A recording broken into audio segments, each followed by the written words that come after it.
welcome to episode whatever of Live from Dream Run Camp. As always, we're coming at you from Dream Run Camp in Flagstaff, Arizona, presented by 80/20 Endurance. Proud supporters of the Coaches of Color initiative. We just picked our most recent coaching apprentice. Awesome program that I take great delight in being a part of. If you want to find out more about it, visit 8020foundation.org. Have a very special edition of Live from Dream Run Camp this evening. It's the very first time that our guest is someone who's actually staying at Dream Run Camp. So super cool. Yes. Michael Teran Solano. Sorry. Solano. Yes. Dang it. I was practicing before and I was worried about the middle part. Teran. Thank you. Michael Teran Solano. There we have it. Right on. Also known as Mike T. If you're from Latin America, Miguel is what I've been called differently. In Belgium, Michael. As long as it has a T in the end, it's all good. Right on. Okay. Mike T. You're Mike T to me. Yep. Boom, man. Cool. How did you end up here? Whew, long story. Veerle, my girlfriend from the Netherlands. Veerle Bakker. Veerle Bakker. She was always fascinated with altitude training. I, on the other hand, was not. I'm more of a sea level. Mm-hmm. But we always heard these stories of, we got to go to summer camp in college. Salt Lake City, Utah was one of them. Mm-hmm. Colorado, Boulder, Colorado. Mm-hmm. Flagstaff, Arizona was one of them. And if you could afford it, Switzerland. Yep. Or La Ciudad de Mexico, Mexico City. Yep. My areas. A lot of options. Yeah. Kenya. Big Bear, California. Flagstaff was the other one that I put off for a while until recently when things were going great in Portland, Oregon. And then had a problem with my post-tib. And one day I walked into work at Adidas where I worked and was like, oh, this could be a safety hazard, so we might have to let you go. So I'm like, oh, what do I do? Well, Veerle's training block is going to be in Flagstaff. Let's just give it a shot. Jack Mulaney, who was our assistant coach at University of Portland, ended up here at Hoka. He was like, hey, I know a guy. We know a place. You might enjoy it. Mm-hmm. Sure, why not? Let's do this. I can just focus on my health first and something that I love, which is running. And yes, it's been the best decision of my life so far. It's going to be, by the end of this week, we'll be 3 weeks here, and it's the amount of stay is perfect. Yeah. Yes. Yeah. Cool. Right. Well, we're so glad to have you here. It's like sometimes it's a little bit random how people get sent our way. Because I hadn't known Jack Mulaney all of that long, but he's been over here for dinner. We had him on Live from Dream Run Camp. Yes. And so, he's starting to send people our way. Yeah. It's great. It's really worth it, I would say. I've blown away from the city. I'm blown away with what you have here at Dream Run Camp. I'm blown away with the amount of people I've met. It's amazing. This is the first time here. This is all authentic here. So I would recommend it. I could redo it as well. Right on. Yeah. Well, do come back then in that case. You had, I remember when I first met you, you were a little bit down just because of the situation with your foot. You know what I mean? So I wasn't catching you at your best moment, but it seems like things have come around somewhat since you've been here. Bring us up to speed on the health situation. Well, the health situation, amazing. First week, yes, I was down. I was meeting pro runners, people who knew me, people who I haven't seen in a while. And just arriving into the city, I was so amazed with the amount of trails. I was amazed with seeing the stars. I was amazed with I kind of was into geology a bit, so just seeing the amount of just nature was just so mind-blowing that, yes, at first when I arrived here, I couldn't even walk properly. And then I was recommended by a great physio, Brian. He, after one session. Brian Kinslow, our official physical therapy partner at Dream Run Camp. Yes. After one visit, if I could rate the pain, it would be like a hard 9, almost a 10. After seeing him, it went down to like a 4 or 5. And then from there, I had this mentality of Cristiano Ronaldo, where it's like, all right, give me what I need to do and I will do it. Mm-hmm. Not 2 sets, but I'll try to do like 4 or 5 sets of it. Mm-hmm. And just try to get back and just take small steps. But patience was applied a lot, which I'm not very a patient guy. Uh-huh. But you just have to listen to your body and take slowly steps. Yeah. Yeah, actually say a little bit more about that because, you know, I think probably a lot of people watching this, like they're encountering you for the first time. They don't know your whole story, but you are a high-level runner, you know, like sub 14-minute, 5,000-meter runner. So you have some like street cred just in terms of performance. So I think it's interesting to hear from someone at your level, like how you negotiate injury, right? You know, because it's like, you know, it's part of the sport. I mean, some lucky people seem to never get injured, but most of us do at some point. And then so much of it is coping, right? So like you're hurt, and so that's just the reality. But you see people cope in different ways. Some not so good. Some like kind of make the best of it. So you know, obviously you want to cope as well as you can. What does that look like for you? Yes. When I mean patience, it doesn't mean like, all right, let me take 2 days off. I should be good to go. Like no, patience. It's like, where are we at? How could we progress slowly? And how could we get back to that level, not rushing it and not taking so much time? So just quite a balance. Yes, my credentials are very good, 1347, 5K, 408, full mile, 2901, 10K. Those were, yes, consistency. There's bumpy roads with injuries, but we like to call it the infinite game from Jack Mulaney, where it's like, come in. Dude, this came up. I mentioned it yesterday. Yeah, that's nutty. Yes, something where it's like you just come in, try to give as much as you can. 100% would be always okay. It's okay if you give 80, 70, based on your health. For example, me, it was just like 10%, minute on, minute off of walking. Then let's bump it up a bit more. Of course, I would just love to just go for a 6-miler, a 10-miler, etc. But just stepping back a bit, saying, okay, block out the noise. Let's just slowly move up instead of pushing it. Yes, goes a long way. It's rough at first. Trust me, mentally it's rough because you're surrounded by all these great runners. Yeah. Sub 13 milers, sub 28 milers,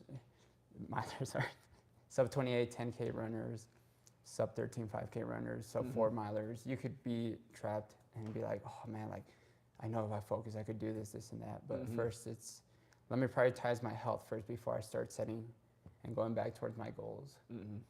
Yeah. It's rough, but patience, it's not easy, but you'll last longer. It'll be long term instead of, okay, going back, oh, I got injured again. Oh, going back, I got injured again. Right on. Cool.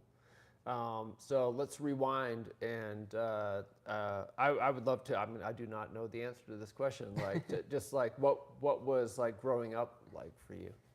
Growing up, interesting. Wow, we're gonna really go there. Yes. Yeah, you set the boundaries. You know, I just asked a question. Yes. So. First few years of my life were in Cuernavaca, Morelos, Mexico. I was raised by my grandparents. Immigrated when I was 5 or 6 years old. I can't remember. I was too young. I just remember crossing the line. Ended up in Southern California, Fontana, California to be exact. Just, you know, going day by day growing up. I didn't get into running, like competitive, until high school. Prior to that, it was just like I would just go for a run, you know? I just love to run here and there. Obviously, growing up Mexican, soccer is a big thing, football, or a boxer. My grandpa was a great boxer. So either of those two routes, running was never in the picture. That's how I just kind of picked it up. And of course, I didn't even know a sport going into high school. By then, I went from soccer to baseball, and then I was great at stealing bases. So I was like, all right, well, I'm gonna do this in high school because, you know, I love the sport back then. But there was always something about running where it was just like, you know. So baseball was a spring sport. Cross country was a fall sport. Yep. First off, I didn't even know it was a sport. I thought it was just an after-school program. When you hear cross country, you're like, all right. Ouch! You're going to be running at other countries. Like, oh, this sounds super cool. Like, why not? It's an after-school program. Do 3 months of, I guess, training. I thought we were just running for fun. And coach one day, Coach Sun, I was coached by Coach Sun and Coach Lara, who are still coaches in their high school careers still.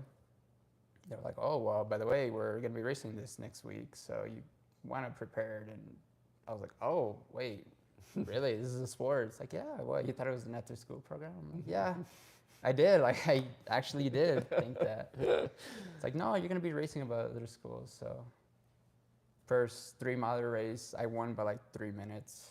Oh, my goodness. 2 or 3 minutes to be exact, 16:01. Holy smoke. 3-miler. And did that for 3 years. I took it serious as soon as I got my first recruiting letter from UCLA, Stanford, Arkansas, Yale, Syracuse. Like, I didn't even know where these colleges, because it wasn't really a big thing growing up. In our culture, obviously I didn't grow up so much in Mexico until after 5, but you have 4-year-olds, 5 years old already working. My first job was at 10 years old. I was a vendor. I sold corn, chicharrones, which is some type of like chips in a way. We never did raspados, but we sold menudo, which was kind of like my grandma, what she did. I didn't know it was a job, but now growing up, I was like, oh wait, that was a job. That's what put food on the table. Yeah, you were working, yeah.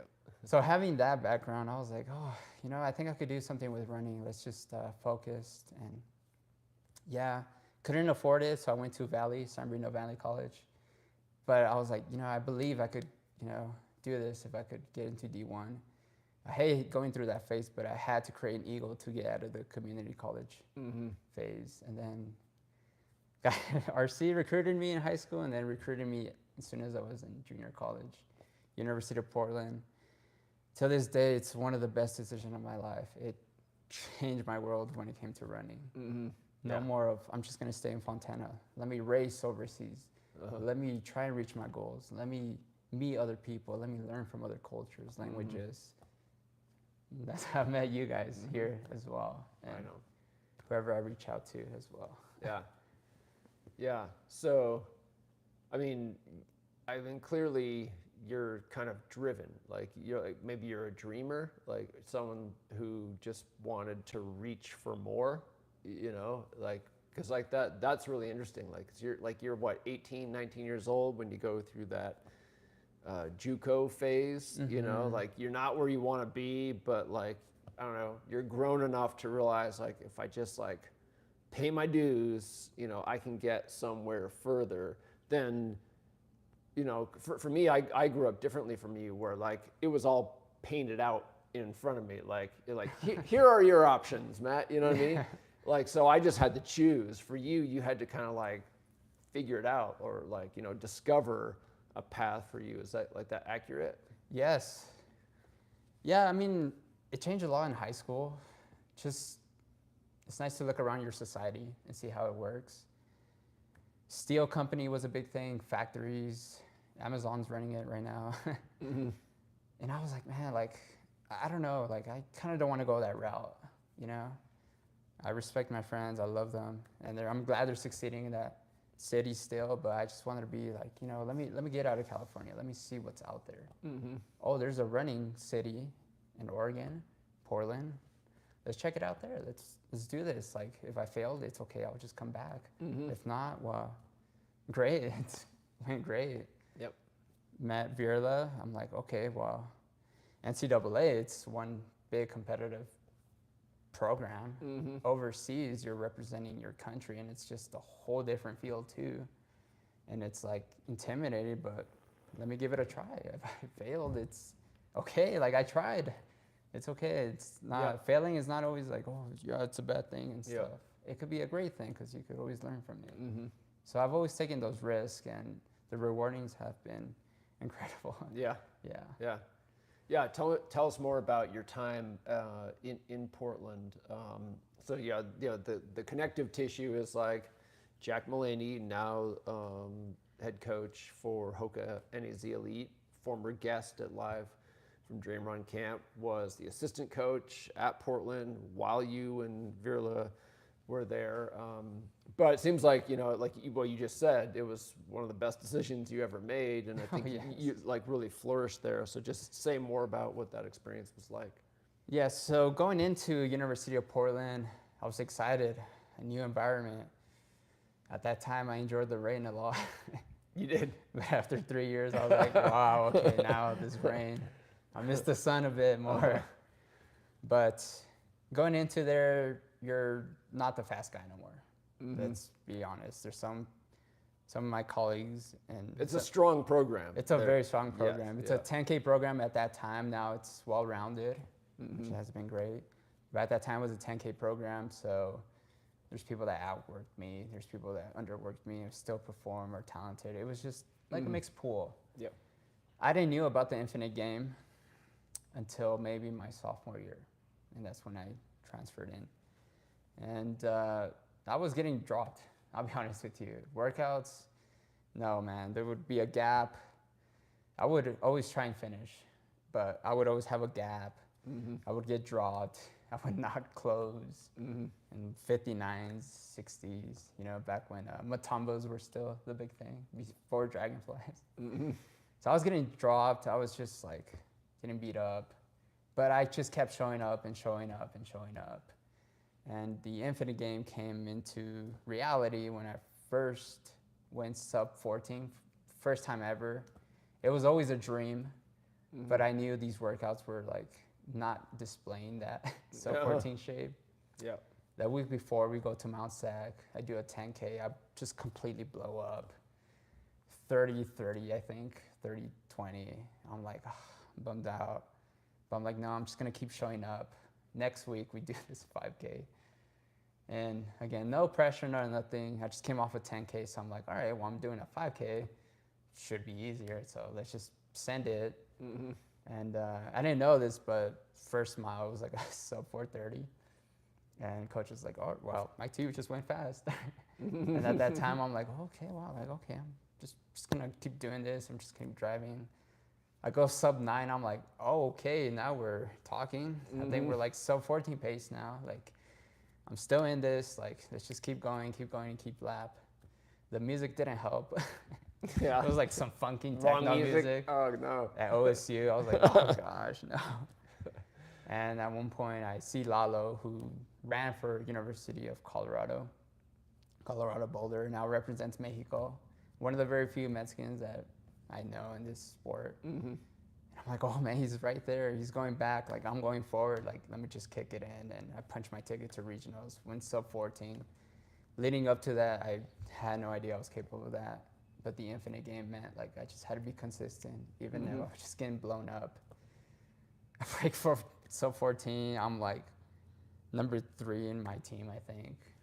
And I was like, I did this. I just, my dream came to a reality. Yeah. Like, wow, this is crazy. I just put my heart into it. I put my consistency. My mind was the main key into this. And all those injuries, all those rough times, like, just went away after you were rewarded. Yeah. So having the colleagues and all of my great friends at University of Portland, it helped. Just a simple, like, you got this, Mike T. Good job, Mike T. Keep going, Mike T. Simple things like that goes a long way. And having that team environment instead of individualism went a long way. Yeah. Cool. Yeah. That's the nature of the sport, right? Like, yes, there's like setback after setback, there's after struggle after setback, and then like you have these like moments where it's like, it's all worth it. Yes. Never regretted Portland. No, never. Had an amazing time there. All my years, I kept improving. I kept reaching for the goals. I always made regionals. I always wanted to make nationals. That was a rough one. But I always tried, and I'm just glad for all the people who I met, and my coaches mostly. Jack Mulaney being the one who really helped me with I want to say like philosophy wise. Yeah. And then RC would always focus on the training. But then Jack Mulaney would focus on the training too, and it was just like it just fit so perfectly. And Coach Ferrati at the weight room, my trainers at the trainer room that would always heal me up, and my psychologist who I lost contact of, she was able to help me out with not so much diet, but like I just love enjoying what I love to eat. But I always like to balance out well with health too. So yeah, and my family that drives me every day. So right on.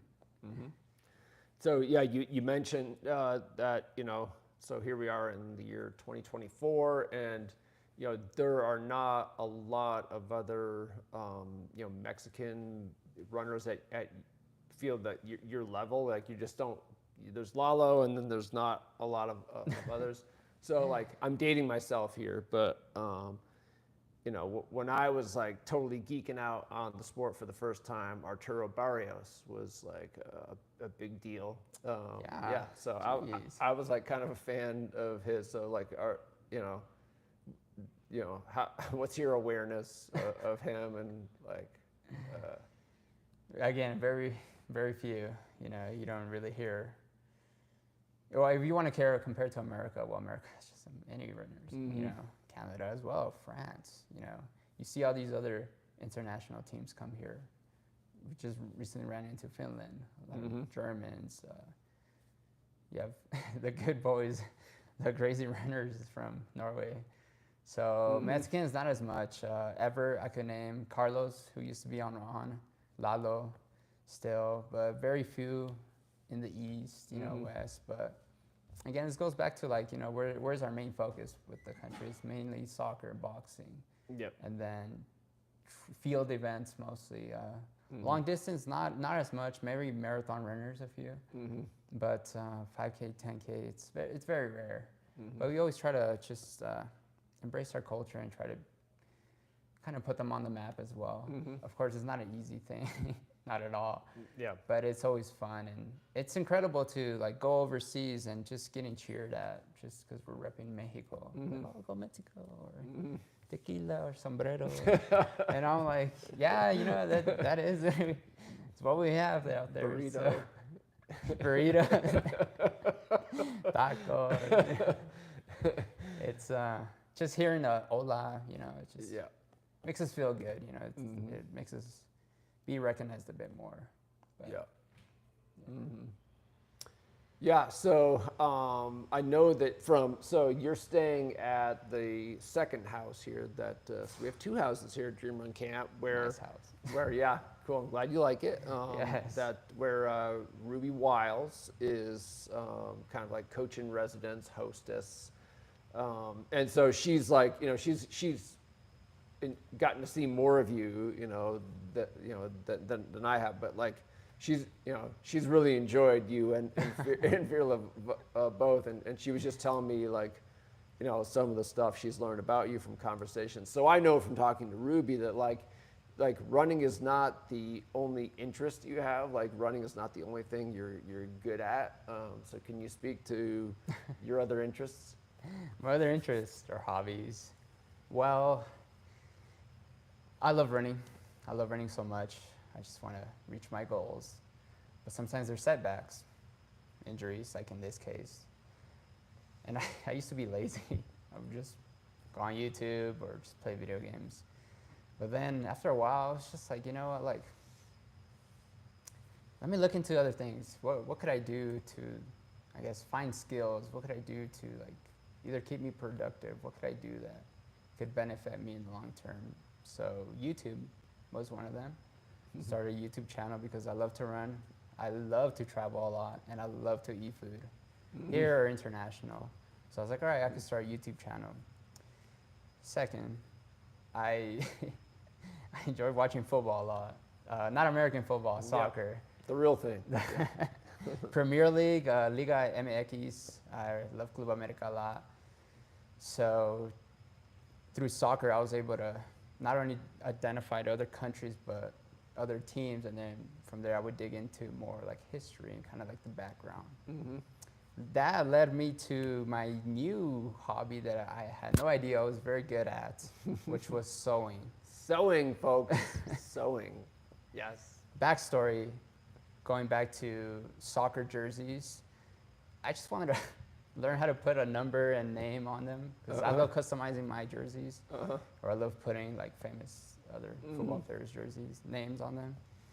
One day I go to learn how to do this at Adidas World Headquarters. Oh, sorry, Adidas North America Headquarters. So I go in one day, I'm like, hey, I want to learn how to do this. Like, how much would it cost? It's like, oh, I can teach you. Then I get brought up like, oh, you could, well, here we could teach you how to make a shoe. We could teach you how to make apparel. We could teach you how to do other things. 3D printing, laser printing. I'm like, oh, okay. Actually, yeah, you know, let's give it a shot. Like, I've never done this. And it was like, all right, let's start with sewing first. It seemed interesting to you to learn that stuff? I'm like, oh, well, you know, I love jerseys, so, and I love clothing, Adidas clothing, or the other brand's clothing. And I was like, yeah, why not learn this? Like, it could go very bad, it could go very good, or I could just learn a new skill. And so they're like, yeah, we're gonna make you take a test, but first off, have you ever done sewing? I'm like, nope, never in my life, like never. All right, just take this test, just do some line work, do some stars. I aced the thing. I literally just followed the lines. Hidden talent, yeah. And I can tell you, I would not have aced that. Yeah. First impression of my mentor was like, dude, how'd you do this? I'm like, I just went for it. So, all right, well, in this case, let's all skip the other steps. That's going to start into doing a bucket hat. I was like, all right, cool. Wow. So I cut off my pieces, and then from there, it was like step by step. Like, all right, you're going to stitch them and stuff. He tried to give me an example like, oh, you know, like, if you do it wrong, which you have not done wrong whatsoever, then this would happen. And he was just trying to find like a bad detail in it. So far, I was doing this perfectly. Lines were perfect. He's like, man, you sure you've never done this? I'm like, I kid you not, like, I have not done this. But it's fascinating to me that if I put in 4 hours of this, then something could come out. And then went on to my last project, which actually what I'm wearing now. I was like, you think you could teach me how to do a crew neck? Yeah, let's do this. Let's give it a shot. I'm like, all right. Cut off my pieces, cut off the sleeves, all this, stitch them. Dude, May I? You're like a natural, yes. That's nice fabric. And part where really was like, okay, maybe it's something I could do something about this was actually the neck part, the neck. The neck is probably the complicated thing besides the other stitching. For him, my mentor took him like 7 or 8 times. Stitching the neck part, because you have to customize the neck first, and then you have to attach it to the shirt in this case. Or I did it in one shot. I took my time. I was like, let me just slowly focus, not distract myself. I knocked it off the park. He was just like, how are you doing this? I'm like, no, you're teaching me. I'm just following. So far, I've been doing great at this. And was like, yeah, you know, we have some internships we might consider you in. And I'm like, it went from just wanting to learn how to stamp numbers to finding a new talent. And I'm like so fascinated because I'm like, oh, I could start doing my racing kits. I could start modifying my racing shoes. I could start creating all these designs. Yeah. And again, and I'm taking a course at University of Barcelona for marketing. So it's so interesting how like all goes into this whole thing of like, oh, selling jerseys or making jerseys or racing shoes. Like, how do they manufacture them? How does it go into marketing? How does it get sold? So yeah, this all started with running too. So I would just run to the gym, and then I would meet someone who would do product testing. It's like, hey man, I could really use you. I'm like, sure. So I would just go in there, do 5 flat on the treadmill. And he was like, damn, dude, you sure you're not tired with these? And I'm like, no, these are like normal pace. If I had to do like a tempo on there, I'll just do my tempo and then do product testing too. And then from there, networking would occur. But most times it would happen like either I identify someone's language or identify like what they're wearing. I would just conversate and would make my networking connections happen. And from there, you never know who you might meet, you know? Yeah. Shoot. You really don't know. Yeah. You and I might stay in touch. Yeah. You got some useful skills. Yes. But I do have to mention this, that it all started as a retail sales associate. Obviously, it looks down upon because it's like, oh, it's not really a job, but there's a lot of complications in there. But working there, I was able to meet like famous people. LAFC coach, Chicharito, Beyonce, artist called her, Ant-Man, who plays for the Houston. Dang. Yeah. Wow. I would meet all some these A-listers. Yeah. Yeah. That's pretty cool. I would meet like WWE superstars because I love WWE. So Finn Balor would be in there. Rey Mysterio would always go to like the other brand. But it was just amazing how, like, working as a retail associate, you could meet different humans from different fields. Yep. And yeah. So how old are you? I'm only, I still get carded, but I'm 29. 29. Okay. Yes. I always get told I look 18 or 19, which is good. Drink water every day. Yeah. So yeah, still pretty young guy. So like, where could all this lead for you? Well, of course, my dream goal is to either be a jersey designer or marketing team in the Premier League overseas. While living with Virla, she's from the Netherlands, so going over there and living there for a bit, I'm like, yeah, I could make Europe the continent home place. You know, racing out there is quite affordable than here in America. I'll be honest with you. One race I made 500 euros and booked my ticket to Greece that evening.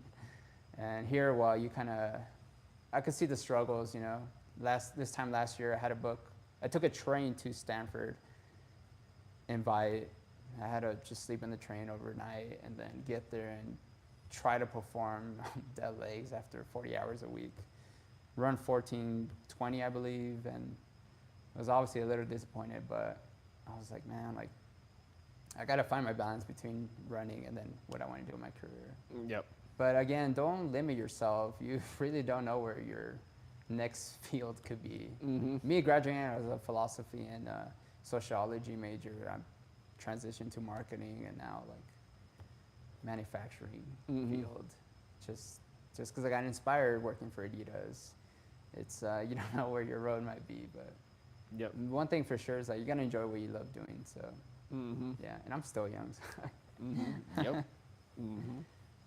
Yep. Before I wrap up, can I canvass the room for anyone got a question they're dying to ask? No. Danny almost always does. Oh. Trying to hog before. It's all right.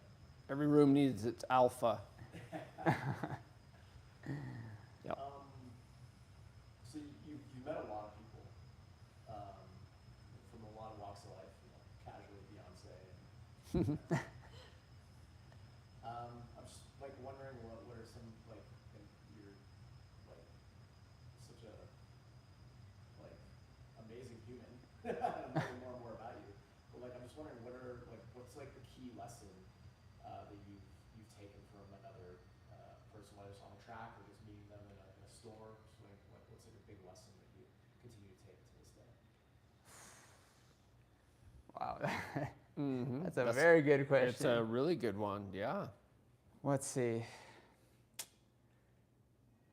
Well, I could touch up on the amount of people I've met. The amount of people I met are very kind, you know, very human, if I could say that. You know, we look at these stars. I've run to many great runners. I've met to many great soccer players. I've met many great people, and I noticed that, you know, hearing someone else's story, it just amazes me so much. I don't know why. I love learning from different humans who come from different societies, different cultures. That it just fascinates me so much that I'm so open to simply say hi to someone or simply reach out and go out of my comfort zone and try to greet them in their language or try to just conversate based on what they're wearing. I don't judge them based on what they're wearing, but it's so easy to see someone wear like a running shirt or I know Liverpool jersey or an 80-20 endurance, a race quarter they zip did or pullover. Boston Marathon, because it's like I know it's gonna be a great outcome, and I always try to just be myself. I always make it a comfort where other guests, I would say, or people I meet are comfortable around me, saying like, I mean, I see this a lot with, with like, I guess women, I would say that, very comfortable where they could just be themselves. Like, I'd rather have you be your own version presenting to me, because I'm gonna give you my authentic version of myself. I'm not gonna be like, oh yeah, I want, this guy, this. I'm like, no, I'm just gonna be myself. I'm gonna make jokes. I'm also gonna introduce myself as Mike T. The way you approach me, like, just be yourself. I'm gonna accept you the way you are. And that's why when I meet all these incredible people, they're just being themselves, And it amazes me because they just see me as a great human being. But I just took the lessons from my grandma, just being a kind person, If I give, I don't want anything in return. If it does, thank you. I really appreciate it. I love to give. I love giving my time to people. I love giving. If I can help you pace, if I'm injured, then I'll do my best I can. I'll give you my time. I'll give you my honesty. I'll be straightforward. Just be 100% with me, and that's all I ask for. And most times, it's always a great relationship. Now, I have a new home now in Flagstaff. Yes, you do. So everywhere I go, I tend to just connect and try to make myself feel home. But it's always nice to have others that welcome me, with open arms. And that's kind of what we bring to as Mexicans. We enjoy welcoming everyone else and enjoying them, and to have them a good time. We make great food, so we always love to make great food for everyone. Yep. Yeah. Speaking of which, are you gonna hang out for dinner? We got some stuffed chicken breasts. Sure. And, yeah. Why not? Some couscous and some green beans, and yeah. Yeah. All right. So we'll chow down. So yeah, I'm starving. I'm not gonna lie to you. Like, yeah, I'm in training now. Yeah. Who would have thunk it? Yes. Yeah. I've got training belly. Yeah. So thank you so much. I really enjoyed talking to you. Yeah. Thank you for having me, Matt. Oh, this is so exciting.